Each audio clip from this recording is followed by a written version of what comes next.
The story of Cleopatra unfolds like a grand tapestry of power, love, betrayal, and ambition set against the vast world of ancient Rome and Egypt. It begins at a moment when the Roman Empire stands at the height of its influence, yet torn by internal conflicts and rivalries. Egypt, wealthy and culturally brilliant, is caught in the political storms of Rome's ambitions. In the middle of it all stands Cleopatra VII, a young queen whose intelligence, charm, and fierce determination make her one of the most unforgettable figures in history. After the assassination of Pompey, the Roman general Julius Caesar sails to Alexandria, seeking to stabilize the eastern territories of Rome.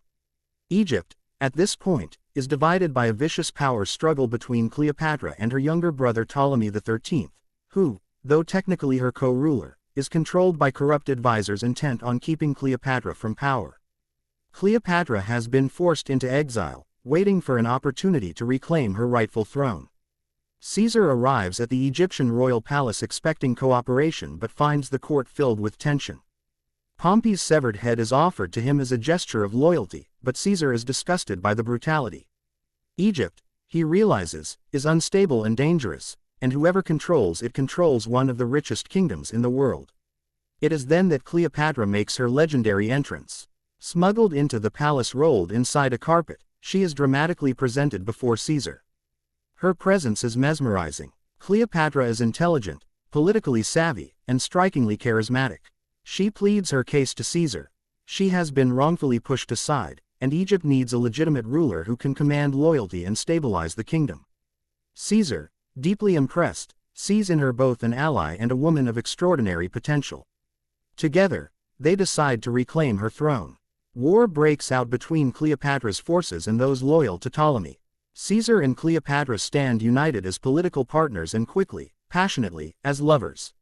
Their combined strength eventually secures victory. Ptolemy drowns while fleeing the battlefield, and Cleopatra becomes the undisputed queen of Egypt.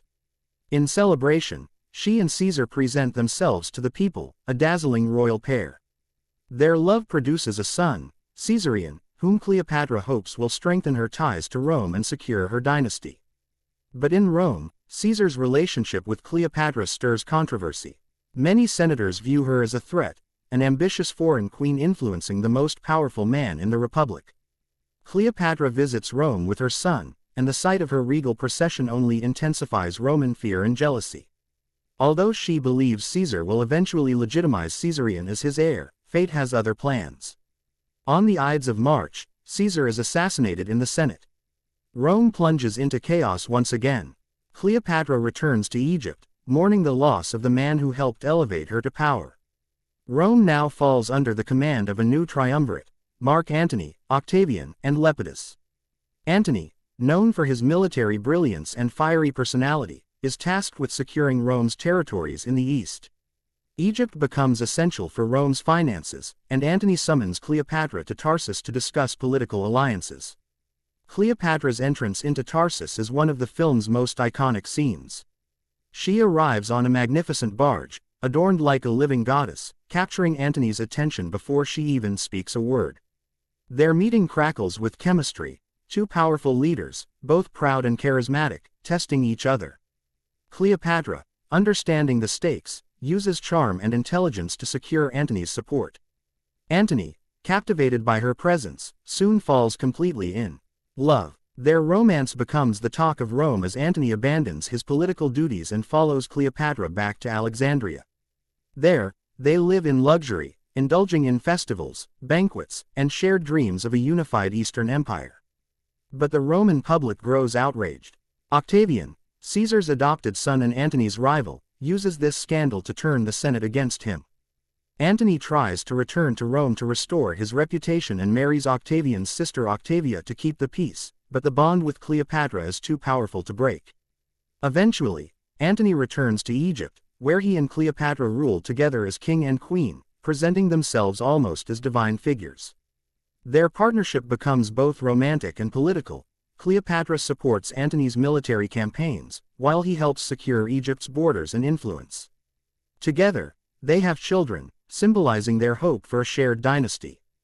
But Octavian is determined to crush them.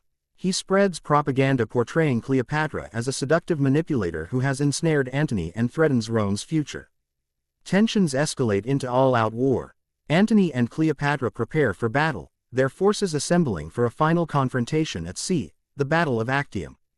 The battle proves disastrous. Cleopatra's ships retreat first, and Antony, torn between duty and love, abandons the fight to follow her. Their combined armies crumble, and Octavian gains the upper hand. Antony's supporters desert him, and their empire begins to fall apart. Defeated and shamed, Antony becomes a shadow of his former self.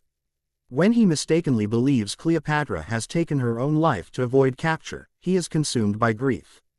In a tragic act, he attempts suicide. Mortally wounded, he is carried to Cleopatra, still alive but dying in her arms. Their final reunion is heartbreaking. Two lovers destroyed by war, politics, and the ruthless hunger for power. Now alone and facing inevitable defeat, Cleopatra confronts her last challenge. Octavian enters Alexandria and offers her a chance to live, but only if she allows herself to be paraded through Rome as a conquered trophy. Cleopatra refuses to accept humiliation. She understands that her death will deny Octavian the satisfaction of using her for political gain. With calm, regal resolve, Cleopatra prepares for her final act. She arranges her burial chamber, adorns herself in royal attire, and welcomes the venomous asp that will deliver her from the world.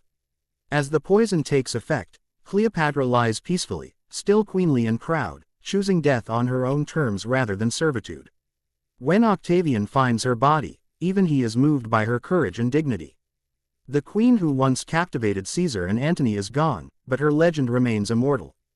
Cleopatra ends with the sense that her life, though filled with triumphs and tragedies, reshaped history. She fought bravely to protect her kingdom, loved passionately, and lived as a sovereign who refused to bow to any empire. Her story stands as a testament to ambition, strength, and the extraordinary power of a woman who dared to challenge the greatest empire in the world.